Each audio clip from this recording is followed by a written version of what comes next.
Right. So this is another live reaction, courtesy of the gamer. Oh, gamer journalist should all die. Anyways, hey DMs, you should be using these D&D monsters much more. Should I? Well, I don't play D&D much anymore, but let's take a look at what they have to say. Son of a bitch, why? Why? Of course I get a fucking motherfucking error warning on goddamn the gamer. Gosh. To be continued, ladies and gentlemen. God damn. Heck, so, believe it or not, that page was so fucking jet. I had to go to the Wayback Machine, archive it, and then continue on our journey. Oh my goodness. Okay, so back to the show. Dungeons and Dragons has been around for a few decades now. It has 5 editions, plus many variations between. We have too many monsters to count. Liches, vampires, mimics, goblins, mind flayers, and many others. And who can forget the dragons? Because, of course. However, since the game has that many monsters, it's normal for some to be forgotten about. Perhaps their design is appealing and the environment is so specific they rarely come up. Blah, blah, blah. Number 10, real animals. Okay, look, no, I'm just gonna throw this out there. If you're an adventuring party and you come across a herd of cows, um, and you're playing Dungeons and Dragons where your job is to kill dragons, wyverns, minutes. But getting killed by a bull just is not the business. I'm sorry, there's just no fuck this. Real animals. Yeah, you can include them, but I don't see it practical or uh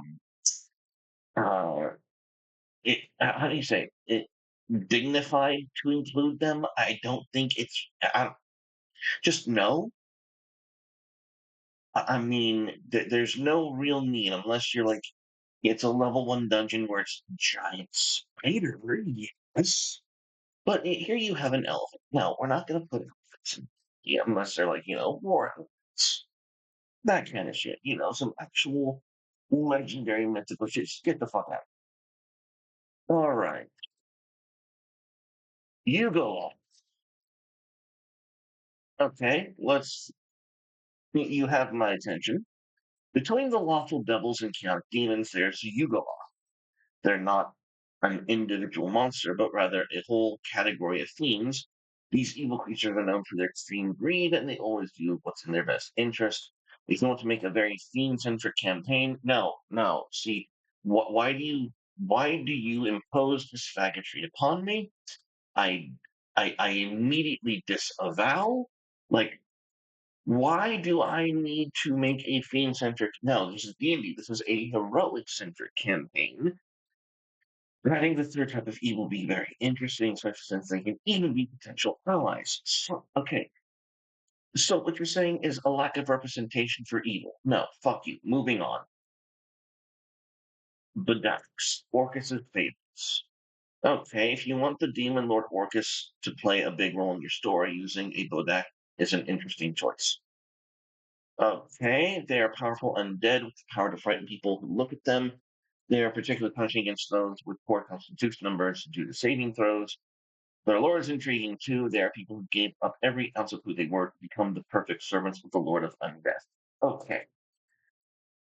If you want to recreate any of the Zelda games, you can use the Bodak um, template to play the Redead, those horrible things that screech at you whenever they make eye contact.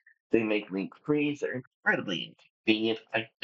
They were not a very pleasant experience playing the game Ocarina of Time. But if you want to recreate Ocarina of Time with your party full of links, please include the Boda. Other than that, fuck this shit. Moving on. The Saladi, yes. Okay, now Slotty make appearances in official campaigns here and there. So basically, they're not underrepresented. You just really like giant slimy toads. You haven't had enough of the bad dragon experience. You're really showing your colors here, aren't you, Mister? I don't. Okay, let's scroll up. Who wrote this goddamn shit? All right, Lucas Ola. I'm guessing he's gay. I'm getting homosexual vibes here. This guy likes his bad dragon shit. Like this guy takes it up the ass some. The Slotty are not underrepresented. No, I'm sorry. They are not. They are not underrepresented in the rule book. They're not underrepresented in even in official campaigns. We've we've all at least heard or seen a Slotty get that. Okay, Oblexus, an amalgam of memories. And Oblex is a terrifying ooze with a tragic past, perfect for complex stories. They absorb people's memories, feeding on them. And these memories then become a chaotic blend within the monster, creating a mix of personalities. Oh God! So it's the incorporeal form of your ex-girlfriend. Fantastic. Just what I need. Oblexes can even create replicas of people they absorb. It's your ex. That's you're not dating a human being. You're dating an Oblex. This has merit. This we need to have. You need to have. I am now advocating for a scenario where you now have one of your adventures ex-girlfriend or current girlfriend instead of being an actual bitch, being one of these fucking monsters like that. That is top picks. But we're one. We are one in. Okay, they convinced me of one. We'll see with the rest. All right. Scarecrows. Pros not included. You fuck off with this shit. Scary monsters aren't just zombies and skeletons. Scarecrows are relatively simple monsters with the powerful ability of others. No, that's a scarecrows do not have an innate ability to frighten others. That's a Batman villain. It's not an actual monster. No. Okay.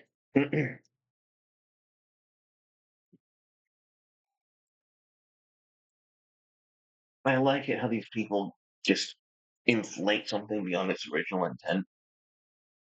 The Scarecrow as like an actual mastermind villain is not doesn't exist. That's a Batman shit. I mean, reclaim your childhood, but don't lie to me. Okay, the Scarecrow's a low level monster. No shit.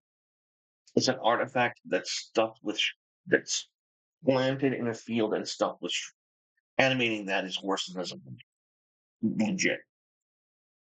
No, you can use them early on or buff them for higher levels of. Yeah, you would have to do that. No, you could no bullshit just like have an animated armor version of the Scarecrow if you wanted. Throw some Bob Witch shit in there.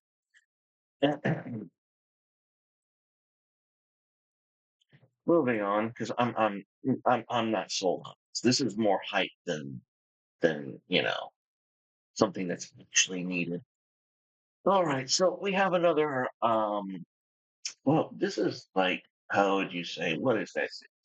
This is like Silent Hill representation. Do we need more Silent Hill representation in D&D? Soros forms in many shapes in CR, so challenge rates. If your players are taking a trip to Shadowfell, yes, Shadowfell is one of the many alternative planes you could be playing on. You can play on one of the elemental realms. You could be playing on one of the celestial realms. You could go to fucking Planescape realm with all of the city of doors. You could, but if you just so happen to be in Shadowfell, just as you do. Oh my, you may want to use Sorrow for it. Okay, so this is already niche by your own admission. You don't need to give them more representation. So what are these? These are manifestations of suffering one feels when in Shadowfell. Okay. They are the wretched, the lost, the lonely, the hungry, and the angry. But no horny in Shadow. Very, very, very. Each is stronger than the previous one. Okay. All right. Um, I'm not moved. Star spawns. Okay. Okay. Um,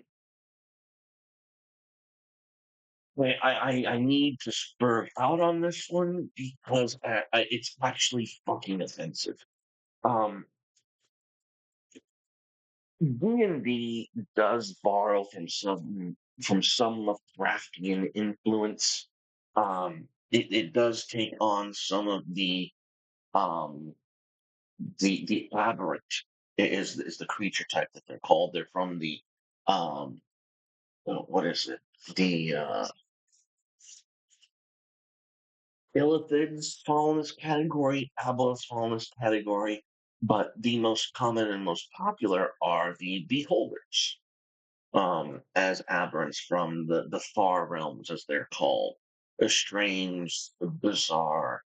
Um, so this idea that you need or that D&D is lacking in representation of the aberrant category of monster is just complete shit. In fact, I have the Monster Man for many of these, for at least fifth edition, and Starspawn isn't even there.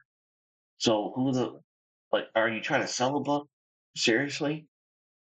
If you want another type of creature that's face various forms and levels to star spawns, these creatures are other than elder evils. They work as these creatures are made by none other than the elder evils. They work as their heralds, messengers, or whatever they need from these things. So yeah, it's Call of Cthulhu fishmen kind of bullshit.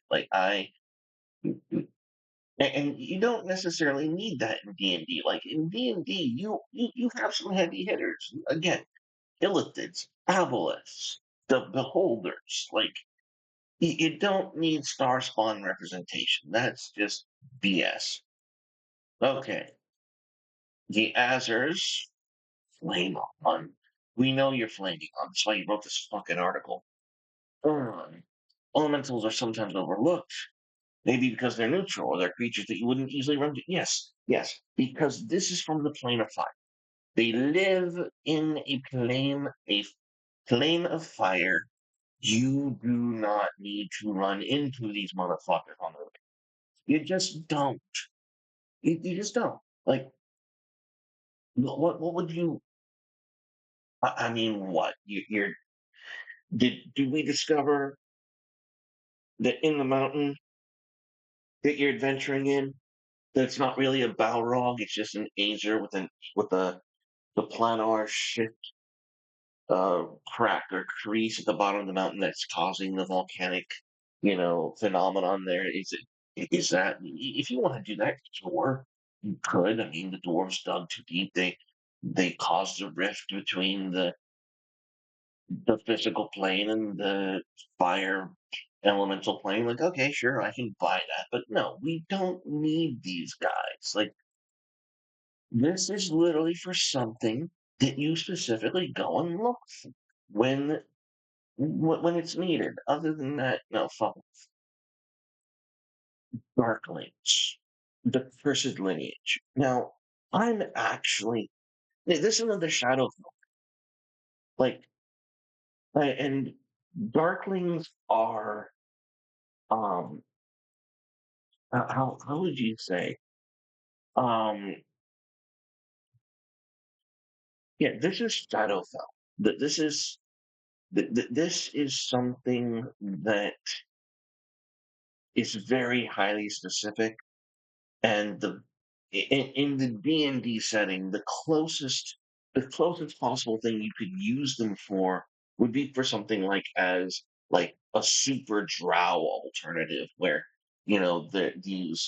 uh, these darklings are just springing up from the ground or from the shadow or from the shadow fell to invade and uh, to raid whatever they need from the surface or material realm. Like that's all you would use these guys for unless you're planning a campaign in the Shadowfell. And if you're doing that, then yes, you're gonna meet Darklings. Again, this is highly situational, this is bullshit. So Of all of these, no, no, no, no, no, yes, yes. Have one of the characters' current love affairs, NPC, become being Obelix in disguise. That's an actual good twist that you could do, and I highly support that. No, Slotty, no. Only if you're making Legend of Zelda remake. Who gives a shit? No, this is, it's theme centric campaign. No, who does that? Real animals? That's just insulting. Fuck you. Um, again, this is someone who is, I suspect homosexuality. I really do. I'm not joking when I say that. This is incredibly gay. And the fact that I had to go to archive.com, put in their URL in the code just so my computer doesn't crash or my internet doesn't crash out. It was bullshit to begin with. Get your shit together, whoever the fuck you are. Okay, so here we are. Only one. Only one passed. That was it. As always, guys, it's been fun throwing some shade with you. Bye bye.